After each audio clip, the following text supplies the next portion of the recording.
Hello, everybody. My name is Phoenix, and I am once again here to talk to you about the Singularity. Today, I just wanted to make a quick little video about some of the more niche information that's known about the Singularity and some quick tips that can potentially help players in their games. There's a lot of things that the power description does not include, and some of them I have mentioned before, such as in my power breakdown, but some of it is way more obscure, and there's no real instruction on how to learn these things when they can really help you in a pinch. Also, just a quick disclaimer here, I am not the one who discovered this information, and I'm not claiming to be the source of it. I just want to try and share it with my fellow Singularity enjoyers and anyone else that might be interested. So, without further ado, here are a few little quick tips and tricks that you can do with the Singularity. So, to start things off, this is a mechanic of Singularity's power that I have mentioned before in my power breakdown, but I'm going to bring it up again because it's something that's very obscure and it tends to surprise people when they learn about it.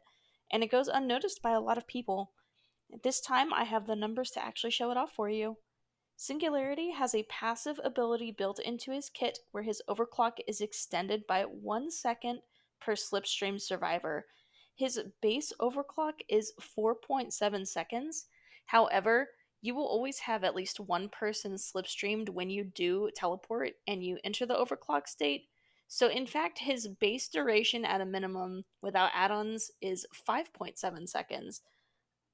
With all four survivors slipstreamed, this will give you an 8.7 overclock, which can catch survivors off guard or potentially help you win a chase with more ease by having the extended buffs. This can be extended even further by equipping the Brown Rarity Kids Ball Glove add on to give you a roughly 9.5 second overclock with all four survivors tagged with the slipstream. So, this next section is a bit of a long one. Bear with me.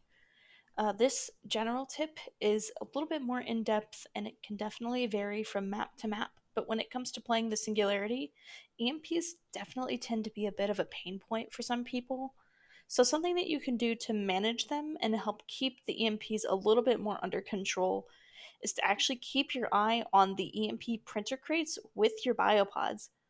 Knowing how they spawn and where they generally will be can be absolutely game winning if you're aware of their locations and which one a survivor will run to at any given time.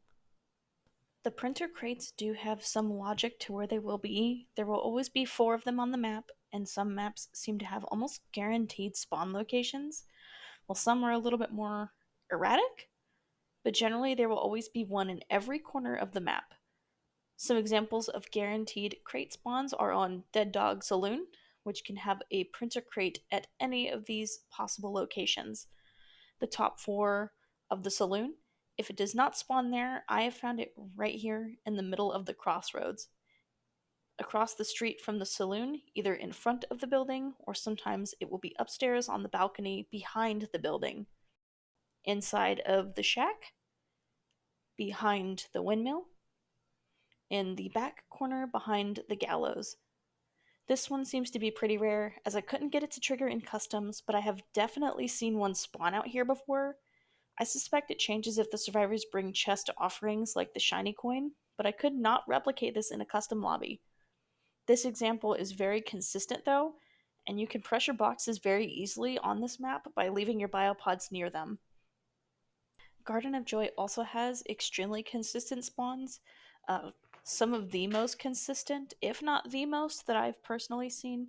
And after testing this multiple times in custom lobbies, the crates never seem to move out of these preset locations. And those spawn locations are inside the main building, in the room to the left of the front door as you come inside, in the corner to the right of the main building, inside of the shack, and at the parking lot. Not to say that they could not change, but in my experience, I've never seen them move, so it would be very, very rare indeed.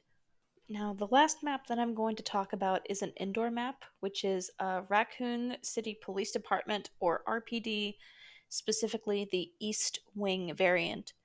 Indoor maps are definitely not favorable for Singularity. Having an idea of where your crates are, keeping an eye on them, can give you enough pressure to just nudge the game in your favor. This map has very consistent spawns, and I rarely see them change again. And they are outside the front of the station by the exit gate, on the corner of the street just to the right of that same exit gate, directly next to the fire escape staircase, by the big staircase, on the back of the building, directly in front of the rear exit gate, and inside the weapons locker room. The logic follows that if you're concerned about where they spawn on any given map, your best bet is to check around the four corners. That tends to be the pattern of where they will be, but again, RNG is RNG, and sometimes the crates can be a little bit sporadic in where they end up depending on the map, and if the survivors bring any sort of chest offerings, that does seem to affect it a little bit. Unfortunately, there's just too many maps to cover every single one, but hopefully that does help a little bit. If you're interested in a full series of crate spawn locations, Harrybotterr is a fantastic Singularity player that has more on his channel. I'll link his stuff in the description for you if you'd like to go check that out. This last tip that I'm going to be covering may be a little bit more controversial.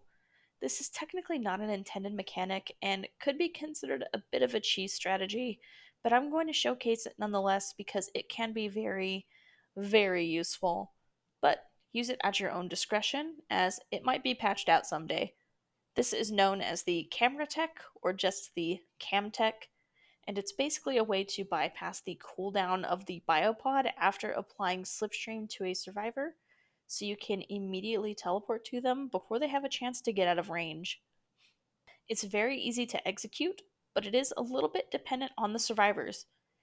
How it works is after slipstreaming a survivor, if you stay in the biopod you are currently controlling, switch to another biopod that has been EMP'd, then use the previous biopod keybind to switch back to the original camera that you were controlling. It will completely cancel the cooldown, and you can immediately teleport to that slipstream survivor as long as they're still within range and within line of sight.